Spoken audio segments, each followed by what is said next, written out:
Je vais vous apprendre dans cette vidéo les 4 erreurs les plus communément pratiquées dans les entreprises et qu'il ne faut absolument jamais faire. La première erreur que tout le monde connaît, c'est face à la frustration, se laisser aller quelques propos désobligeants à la machine à café. Vous connaissez le principe ? On a tous des très bons amis avec lesquels, bien évidemment, on peut se confier en toute sécurité, on peut ouvrir son cœur, on peut raconter ce qu'on veut. Ça n'existe pas dans le domaine professionnel, tout est répété. Et vous allez raconter quelque chose à une personne en lui disant « surtout, tu le gardes pour toi ». Mais cette personne a elle-même un confident ou une confidente qu'elle va voir à la cantine, à qui elle va dire « tiens, je vais te raconter une anecdote que m'a raconté un tel au sujet de son patron, etc. » Et de fil en aiguille, ça fait le tour du service et bien évidemment, vous aurez toujours quelqu'un, une bonne âme charitable qui va expliquer à votre patron ce qui s'est dit avec force détail.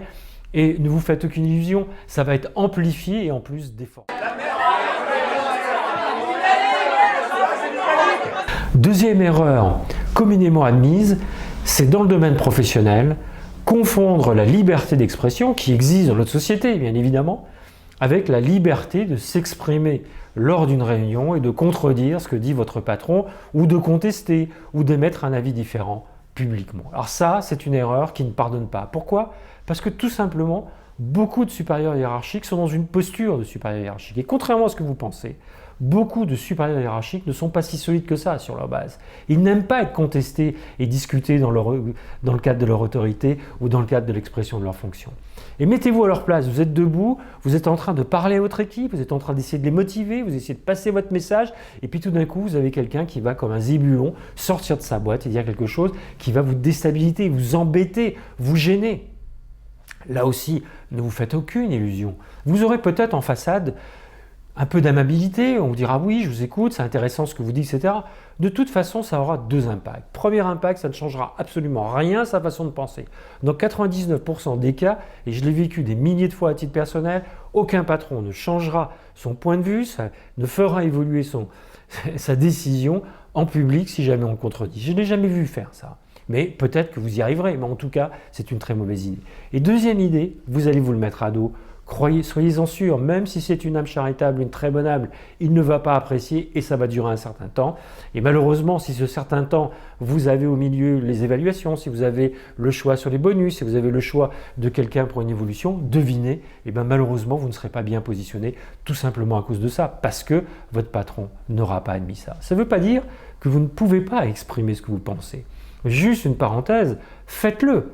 Mais faites-le en face à face, en allant le voir après la réunion. Tiens, je souhaitais échanger avec vous. Vous avez dit ça. Mais moi, je pense plutôt ça. Mais ne vous mettez pas publiquement en opposition frontale vis-à-vis de votre patron. C'est une très mauvaise idée. C'est contre-productif. Ce n'est pas l'endroit ni le lieu de le faire en public. Si vous souhaitez poser une question parce que vous avez vraiment quelque chose qui vous démange, vous pensez que le budget est beaucoup trop court, vous pensez que les délais ne sont pas sérieux, à ce moment-là, posez une question plutôt du type « Comment pensez-vous que nous allons pouvoir respecter nos impératifs budgétaires en faisant autant de tâches?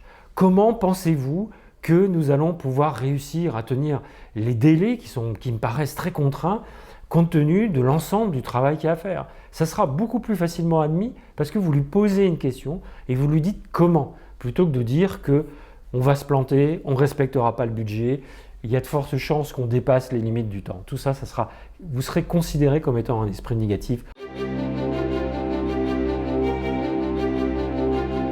Troisième erreur fréquente qui est commise par beaucoup de gens dans les entreprises, considérer que votre patron est un dieu absolument intouchable. Il est sur son Olympe et surtout ce que vous faites, c'est dans les couloirs, vous rasez les murs et vous essayez de l'éviter. Parfois, certains font ce qu'il faut pour qu'on les évite parce qu'ils ont une apparence qui est froide, ils ont une apparence qui est, on va dire, qui est un petit peu rebutante, parfois même un petit peu, on sent qu'il y a un peu d'agressivité, il suffit qu'on pose même une question pour que tout de suite on ait le sentiment qu'on est le mont Fujiyama qui s'abatte sur ses pauvres épaules, ses frêles épaules.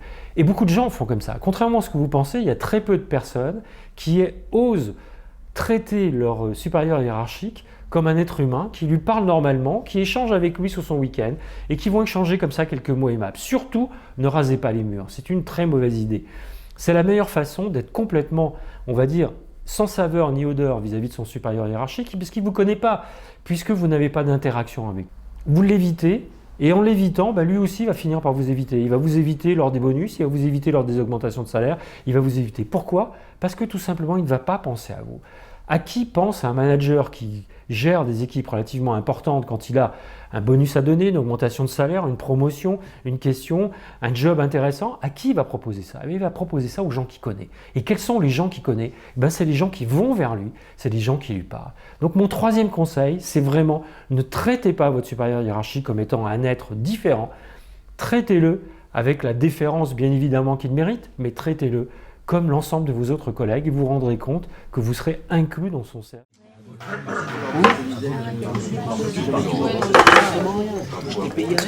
On s'est acquiescé à la machine à café ou ailleurs, à des critiques qui sont formulées par un tiers et qui concernent votre patron. Alors là, c'est redoutable parce qu'il y en a certains qui confondent l'acquiescement de politesse, c'est quand vous dites « Ah oui, bien sûr, ah bon, ah j'étais pas au courant, etc. » pour une adhésion. Et là, c'est encore pire, parce que non seulement vous n'avez rien dit, non seulement vous êtes innocent, vous n'avez rien fait, mais là aussi, ça va être répété à votre patron. Alors quand quelqu'un critique votre patron devant vous, vous savez ce que vous faites? Changez complètement de sujet ou bloquez complètement la conversation en vous disant « Hop, hop, hop, hop, hop, écoute, franchement, je t'adore, je vais me discuter avec toi, prendre un café. Alors, oublions tout ça, ça ne m'intéresse pas, parlons de choses positives. » Voilà les 3 erreurs fondamentales les plus fréquentes que l'on retrouve dans les entreprises et qui font petits détails mais qui ont des conséquences absolument extraordinaires en matière d'évolution de carrière des uns et des autres.